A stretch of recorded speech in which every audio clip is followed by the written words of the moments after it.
जो कि एहतजाजी रैली टे नुक़्तनि ते आहे जी मुंहिंजा पहिरियों नुक़्तो कल्ह जॾहिं शहीद एडिशर साफ़ एडिशर जे कातिलनि जी गिरफ़्तारी जे लाइ उन्हनि जे वारसनि पारां एहतजाजी धरणो लॻो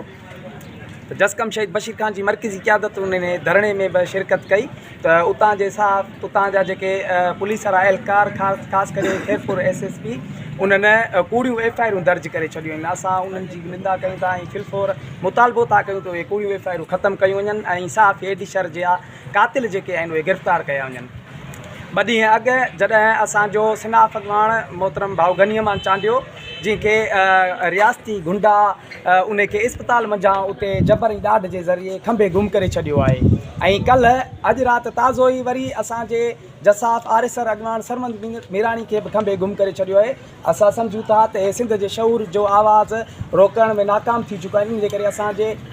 पुरमन दोस्तनि खे जबरी तौरु खंभे गुम करे रहिया आहिनि। असांजो मुतालबो आहे त असांजा दोस्त उहे फिलफोर आज़ादु कया वञनि, न त हीअ एहतजाजी तहरीकूं अञा ज़ोर वठंदियूं। हे एहतजाजी तहरीकूं अॼु पुरमुन आहिनि, थी सघे असां सुभाणे सिंध जा रोड रस्ता बि बंदि करे छॾियूं।